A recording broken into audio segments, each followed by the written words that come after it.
Olá, bem-vindo a mais um culto online da Paz Church. E hoje, em especial, também essa palavra está sendo transmitida através do canal da Paz Church Santana de Parnaíba. Que bênção ter vocês, irmãos, assistindo este culto online que realmente está sendo maravilhoso. Sei que o Senhor tem uma palavra especial para o seu coração, para este dia, para a sua vida.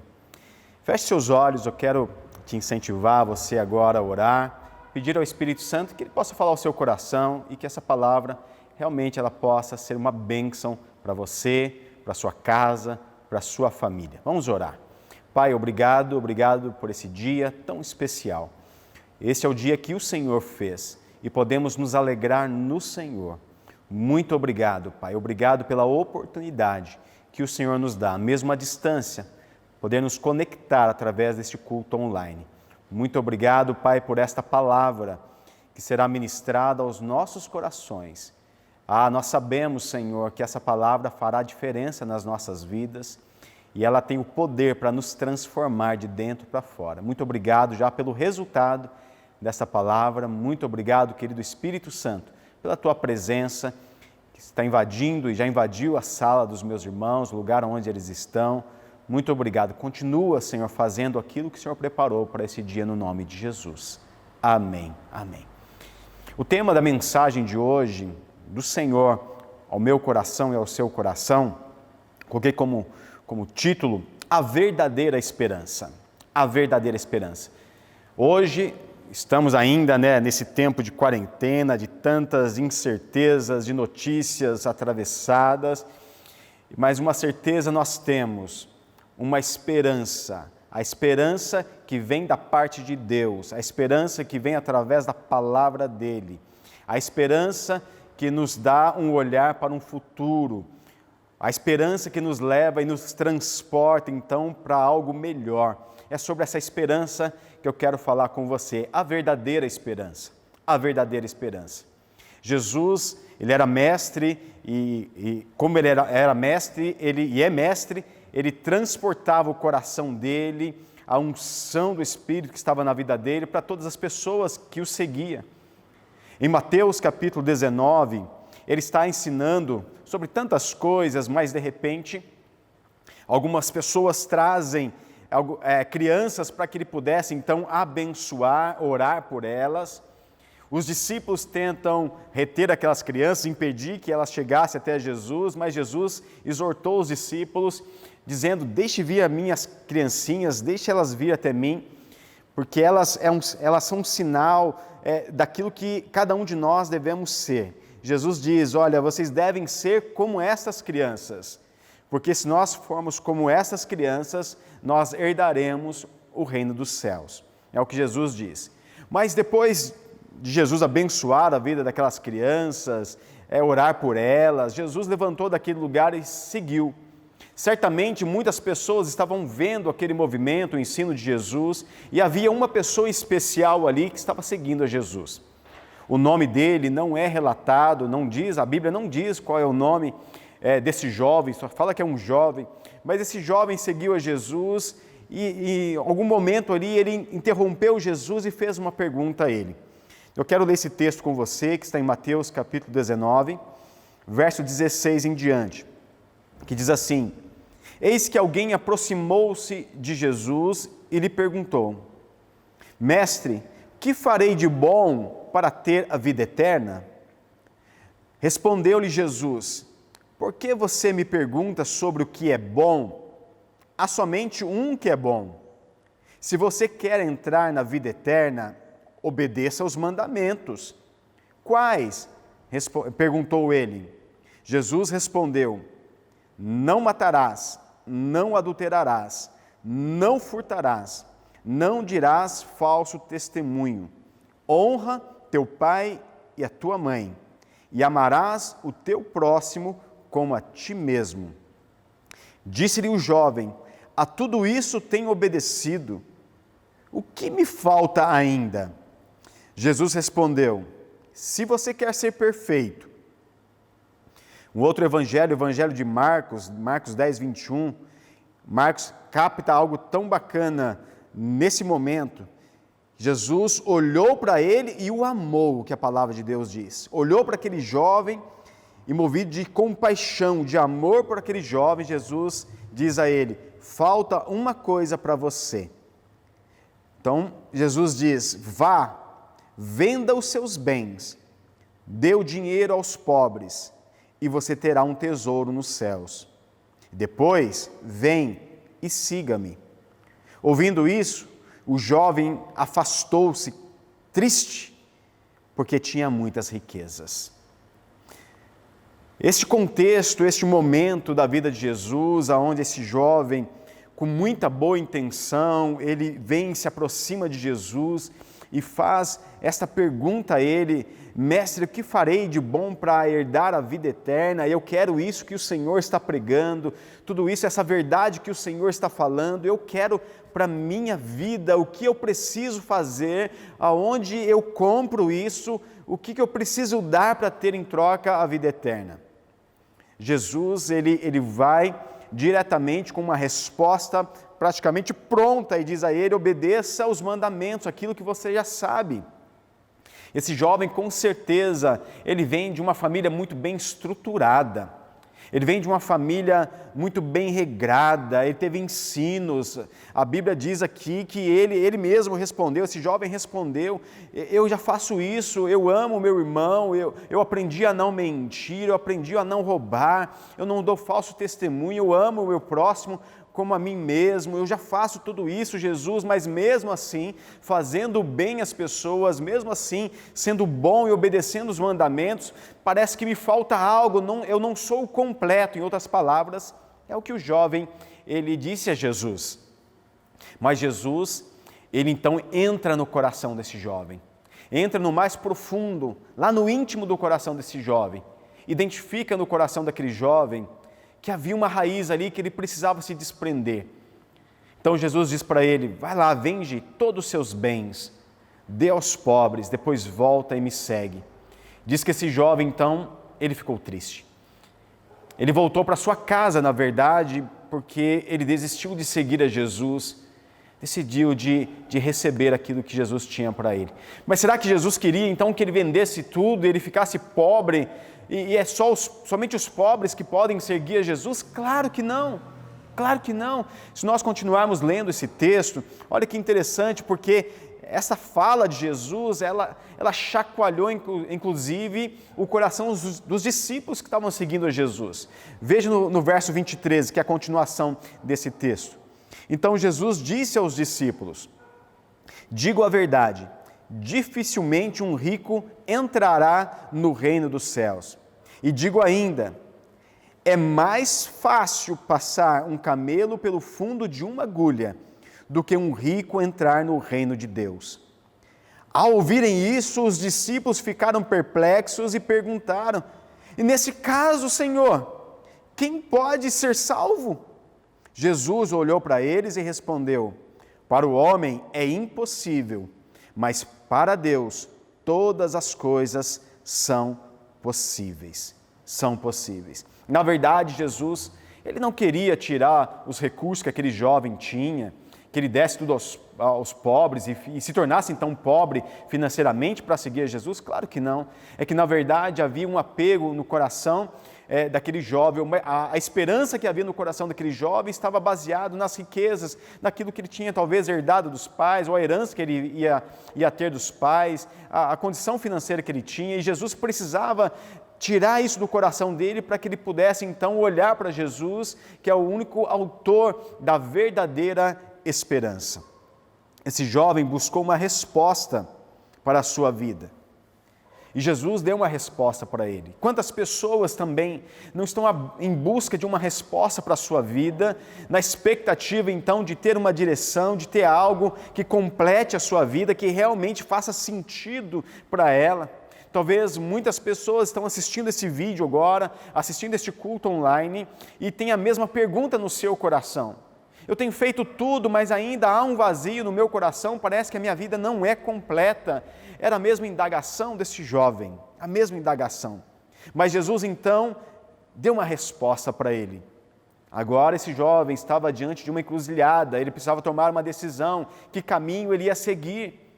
E quantos de nós nos colocamos também, estamos diante de encruzilhadas assim, onde nós precisamos tomar decisões sérias da nossa vida. Muitos querem entender qual é o seu propósito, que caminho eu devo tomar. Talvez você esteja se perguntando hoje, o que vai ser da minha vida? Qual caminho? Para onde eu vou? Quero dizer para você, Jesus é a verdadeira esperança. Uma busca por algo que não sabem. Talvez tem pessoas sedentas, com um vazio no seu coração e nem sabe pelo que é.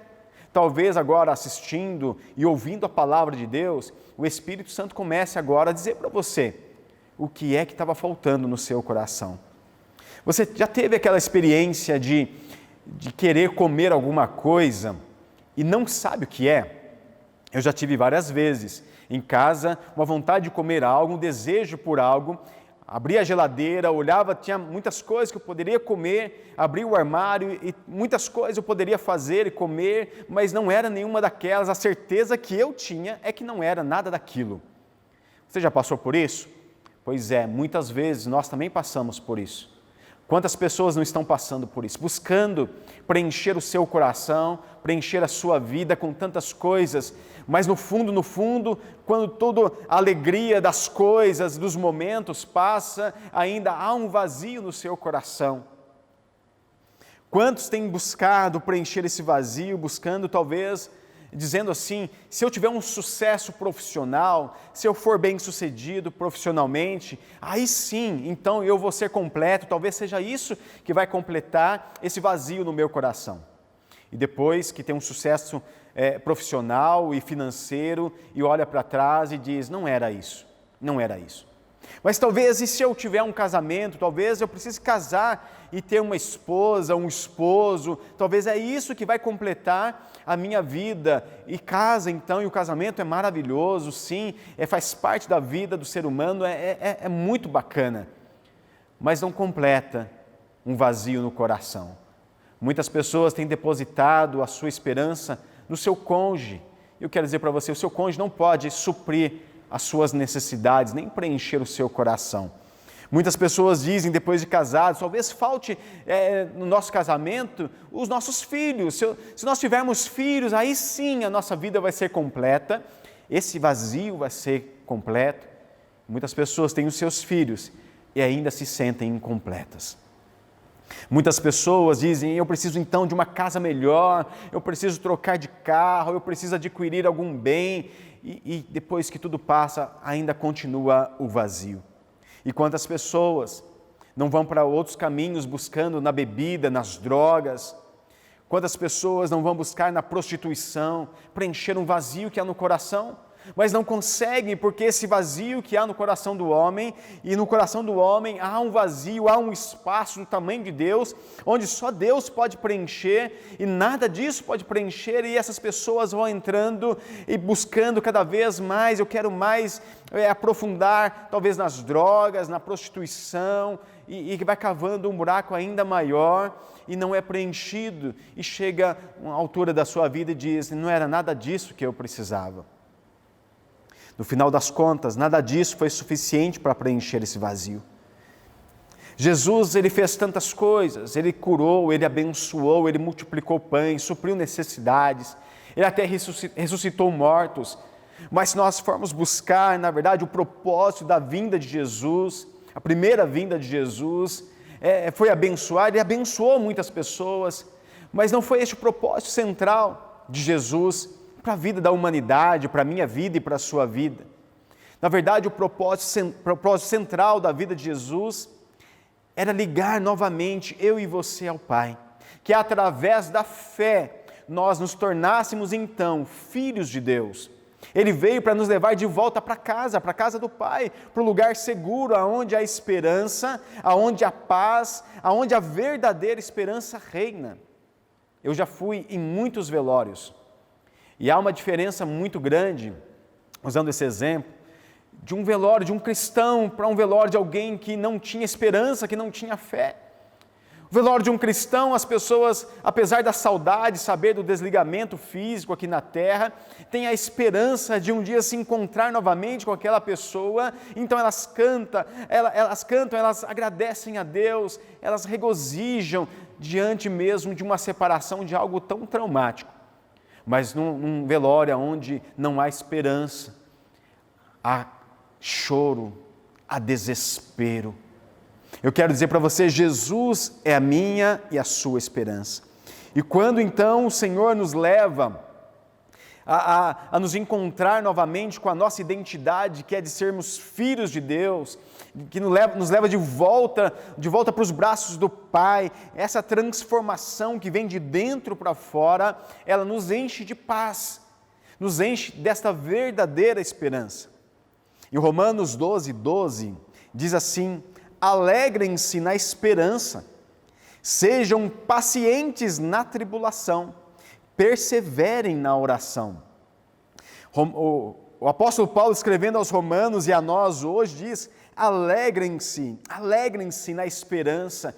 A esperança, ela nos traz alegria, porque a esperança nos dá a ótica e os olhos do Senhor. Nós podemos olhar adiante, à frente dessas situações, de tudo isso que está nos cercando hoje, e nós podemos ver a mão de Deus agindo, suprindo todas as nossas necessidades, a proteção de Deus sobre nós e sobre a nossa casa. Nós podemos olhar para frente e ver o futuro, porque é isso que o Senhor tem para mim e para você. Alegrem-se na esperança e diz: sejam pacientes na tribulação. Se talvez você esteja se sentindo em tribulação, use a paciência que vem do Espírito. Seja paciente, porque tudo passa, tudo passa. E talvez, e com certeza isso vai acontecer daqui a pouco, tudo isso que nós estamos passando vai ficar na história, nas retrospectivas da história. Mas a nossa fé permanecerá firme, porque Paulo continua dizendo: perseverem na oração, continue orando, continue conectado com o Senhor, com o Espírito Santo através da sua oração.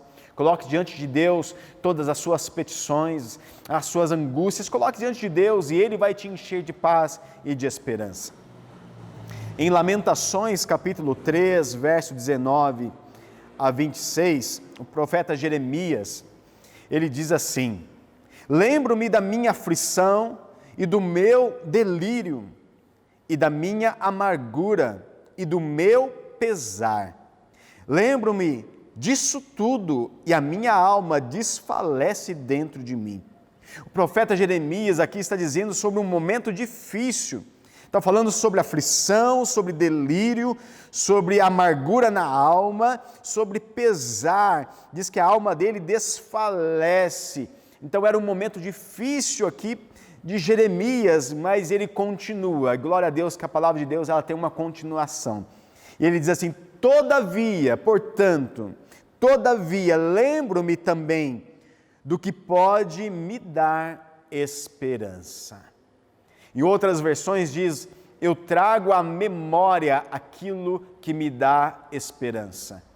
Então, o profeta Jeremias, ele continua dizendo o que ele trazia à memória dele, que então combatia todo o delírio, a amargura, a alma desfalecendo. O que ele trazia? Ele trazia a palavra de Deus para a memória dele. Ele diz assim: graças ao grande amor do Senhor é que nós não somos consumidos, pois as suas misericórdias são inesgotáveis. Renovam-se a cada manhã, grande é a sua fidelidade. Digo a mim mesmo: a minha porção é o Senhor, portanto nele porei a minha esperança. O Senhor é bom para com aqueles cuja esperança está nele, para com aqueles que o buscam. É bom esperar tranquilo pela salvação do Senhor. Que palavra maravilhosa, que texto maravilhoso. Então, o que Jeremias trazia à memória é aquilo que é a realidade, o caráter de Deus. Ele trazia à memória qual é o Deus que eu sirvo. Esse Deus que eu sirvo, Ele não me deixará desamparado. A alegria dele vai me invadir. Eu trago à memória aquilo que me traz esperança, que é a palavra do Senhor. A nossa esperança não pode estar nesse mundo frágil. Você percebe que cada momento é uma coisa, um momento é uma enchente, é chuva demais, outra hora é seca demais, outra hora é um vírus, outra hora é economia. Esse mundo é frágil. A nossa esperança não pode estar nesse mundo frágil, onde existe hoje, amanhã a gente não sabe. Quando Jesus falava aos seus discípulos sobre os últimos dias, que aconteceria, estava dando ali um panorama daquilo que ia acontecer, ele usou um exemplo que ele chamou de os dias de Noé. Em Mateus capítulo 24, verso 35, diz assim: o céu e a terra passarão, mas as minhas palavras jamais passarão. Quanto ao dia e a hora, ninguém sabe, nem os anjos dos céus, nem o Filho, senão o Pai. Como foi, aqui o exemplo de Jesus, como foi nos dias de Noé, assim também será na vinda do Filho do Homem. Pois nos dias anteriores ao dilúvio, o povo vivia comendo e bebendo, casando-se e dando-se em casamento, até o dia em que Noé entrou na arca, e eles nada perceberam, até que veio o dilúvio e os levou a todos. Assim acontecerá na vinda do Filho do Homem. Jesus está falando aqui sobre os últimos tempos, dizendo: ninguém sabe qual é o dia. Nós precisamos ter, a única certeza, na verdade, que nós precisamos ter, que Jesus vai voltar, que nós estaremos com o Senhor. Isso vai acontecer, isso é fato. Creia você que está assistindo ou não, isso vai acontecer. Isso não depende de fé, esta é a verdade, é a esperança que nós temos. Jesus voltará. Jesus usa aqui o exemplo de um momento da história da humanidade, onde a humanidade quase que por completo foi exterminada. Mas por muitos anos, por muitas décadas, Noé estava construindo aquela arca, onde Deus deu a direção para ele: construa a arca. Mas enquanto ele construía a arca, ele pregava a palavra do arrependimento, mostrava para eles que aquele lugar que estava sendo construído seria o lugar da esperança. Mas o texto diz, Jesus deixa bem claro, mas eles não entenderam nada disso. Eles não deram ouvido à palavra da esperança, a palavra da salvação, não deram ouvidos. Pelo contrário, eles continuavam a sua vida como se nada tivesse acontecido. Então, pastor, é errado comer, é errado beber, é errado planejar casar, dar-se em casamento, é errado? Claro que não. É que, na verdade, isso faz parte da vida de todos nós. Nós estamos neste mundo, Jesus diz: eu oro ao Pai, não que tire os meus discípulos, meus filhos do mundo, mas que os livre do maligno, do mal. Nós estamos neste mundo e com certeza a nossa vida cotidiana, ela continua no trabalho. Em breve voltaremos todos para o trabalho, os casamentos vão voltar a acontecer, os nascimentos, tudo isso vai ser normal e é normal na vida de todos. Mas o que está errado é nós não darmos ouvido à palavra da esperança, a palavra da salvação. Jesus diz para eles aqui: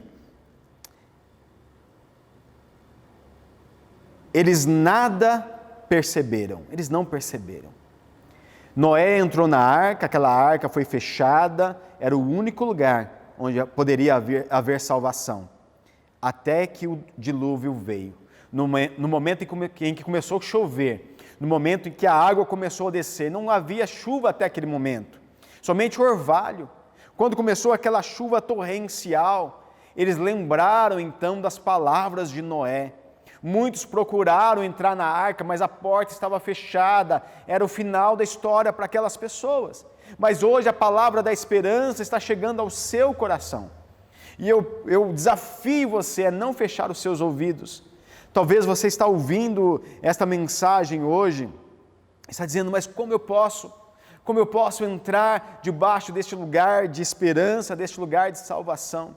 Só tem um lugar, só tem um caminho. Jesus diz, eu sou o caminho, a verdade e a vida, e ninguém vem ao Pai a não ser por mim. É através de Jesus que nós podemos ter a verdadeira esperança, a verdadeira salvação.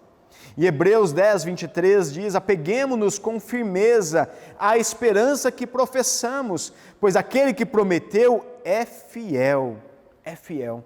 Uma outra versão diz, guardemos firmes a confissão da esperança, sem vacilar, pois quem fez a promessa é fiel.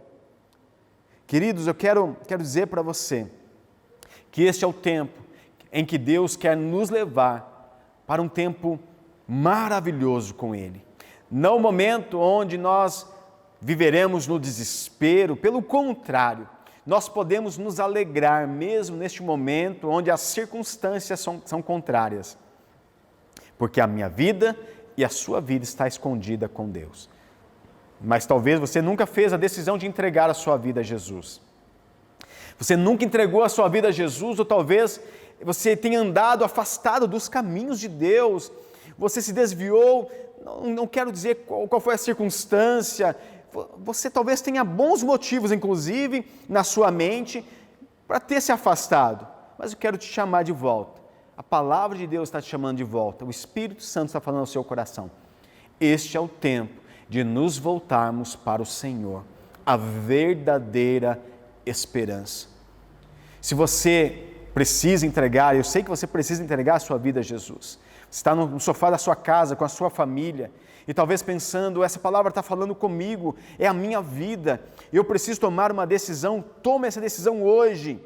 Não deixe isso para amanhã, para o próximo domingo, para a próxima vez que você ouvir a palavra, porque talvez o dia de amanhã pode ser tarde demais para algumas pessoas.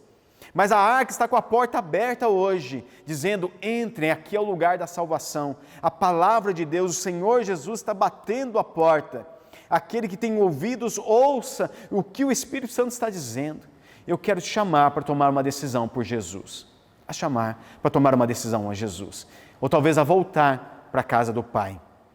Se você deseja fazer isso, eu quero fazer uma oração com você. Eu quero desafiar você a fechar os seus olhos, colocar a mão sobre o seu coração. E junto comigo, repita essa oração. Diga assim, Senhor Jesus, neste dia eu tomo uma decisão. Eu decido te seguir. Eu decido te servir. Eu escolho o Senhor como a âncora da minha vida, a minha verdadeira esperança. Eu não colocarei mais a minha esperança em nada neste mundo, mas a minha esperança estará no Senhor daqui em diante. Senhor, perdoa os meus pecados, as minhas falhas, e se eu andei afastado dos teus caminhos, estou voltando hoje, Senhor, para a casa do Pai. Me aceita de volta. Pai Celestial, eu sei que o Teu amor está sobre a minha vida. Muito obrigado por me amar tanto, tanto. Obrigado por essa palavra que tem chegado aos meus ouvidos hoje. E eu quero pedir ao Senhor, Espírito Santo, eu quero deixar o Senhor à vontade para entrar nesta casa que é a minha vida. E fazer então da minha vida, do meu corpo, esta casa que o Senhor vai habitar diariamente e vai me transformar de dentro para fora. Então a angústia que eu estava sentindo não vou sentir mais, o desespero que eu estava sentindo não sentirei mais. Ah, Senhor, a minha alma é completa no Senhor, e o Senhor vai me ajudar a vencer todas as circunstâncias. Muito obrigado, Senhor. Então, Pai, me aceita de volta na casa. Jesus, me faz um filho novamente. Pela fé eu tomo posse da salvação hoje, para mim e para minha casa, em nome de Jesus. Amém. Uau! Que oração poderosa, que chacoalhou com certeza o mundo espiritual. A partir de agora, o Senhor, Ele quer transformar, Ele quer fazer da sua vida realmente um instrumento de valor nas mãos dEle, para que você também seja usado para trazer esperança a outras vidas. Se você fez essa decisão, por Jesus, é a primeira vez que você faz essa decisão, ou está voltando para a casa do Pai, se reconciliando com o Senhor. Eu quero te desafiar a mandar um WhatsApp para o número que nós vamos deixar aqui embaixo. Eu quero dizer ele também, que é o 95945-9864. Vou repetir, 95945-9864. É um WhatsApp. Mande a sua mensagem dizendo: olha, eu entreguei minha vida a Jesus assistindo o culto da Paz Carapicuíba, da Paz Santana de Parnaíba, e eu quero me conectar com a igreja novamente, e nós vamos falar com você, vamos dar o caminho para você se conectar com a igreja neste tempo. Mande, talvez você precise de oração, mande o teu pedido de oração, queremos orar por você, queremos nos conectar com você. E eu creio que o Senhor está começando uma grande obra na sua vida, e Ele vai completar essa obra em nome de Jesus. Eu quero também, no final aqui, orar pela sua casa, pela sua família, por provisão, por proteção do Senhor. Mas antes de nós orarmos e até irmos já para o final deste culto, eu quero ler um salmo para você. Queria que você abrisse muito os seus ouvidos agora, tivesse muita atenção naquilo que Deus quer falar com você. É o Salmo 121. Ele é curtinho, mas tão poderoso. Diz assim: levanto os meus olhos para o monte e pergunto: de onde vem o socorro? O meu socorro vem do Senhor, que fez os céus e a terra. Ele não permitirá que você tropece. O seu protetor se manterá alerta. Sim, o protetor de Israel não dormirá. Ele está sempre alerta. O Senhor é o seu protetor. Como sombra que o protege, Ele está à sua direita. De dia, o sol não o ferirá, nem a lua de noite. O Senhor o protegerá de todo mal, protegerá a sua vida. O Senhor protegerá a sua saída e a sua chegada, desde agora e para sempre. Eu tomo posse dessa palavra para a minha vida e declaro também esse salmo sobre você. Medite nesse salmo essa semana, tenha um tempo com Deus, medite na palavra de Deus, isso é muito importante. Eu quero agora orar por você e pela sua casa, e na sequência eu quero te dar a bênção apostólica. Estenda suas mãos para cá, eu quero abençoar a sua casa. Pai, muito obrigado por cada irmão, por cada irmã, Senhor, que parou agora para assistir este culto online. Eu sei que a presença do Senhor invadiu o ambiente onde eles estão. Muito obrigado, Espírito Santo, porque a unção fluiu através deste aparelho, através da internet e chegou ao coração dos meus irmãos. Pai, no nome de Jesus, eu abençoo os meus irmãos, abençoo as suas casas, abençoo os seus projetos, a sua vida financeira, as empresas onde eles trabalham, os profissionais liberais, os empresários que estão assistindo agora este vídeo, esta palavra, este culto. Eu declaro no nome de Jesus a provisão e a proteção do Senhor, e declaro o Senhor suprindo todas as necessidades. E eu declaro, Senhor, depois que toda essa circunstância passar, o Senhor vai nos levantar de forma tão poderosa. Nenhum mal nos sucederá, nenhuma praga chegará à nossa casa. É a Tua palavra que garante. Então declaro o sangue do Senhor passando pelos umbrais da porta de cada um dos meus irmãos, sobre a família, sobre os familiares, sobre as crianças e os velhos, no nome de Jesus. Obrigado, Senhor, pela Tua proteção. Por isso, Pai, hoje eu abençoo a vida dos meus irmãos, em nome de Jesus. Amém. Estenda suas mãos para cá agora. Que a graça do nosso Senhor Jesus Cristo, o amor do Pai e a unção consoladora do querido Espírito Santo seja sobre a sua vida, sobre a sua casa, hoje e sempre. Amém, amém e amém. Que Deus te abençoe. Fique na paz de Cristo e viva no poder do Espírito Santo todos os dias. Que Deus te abençoe, meu querido.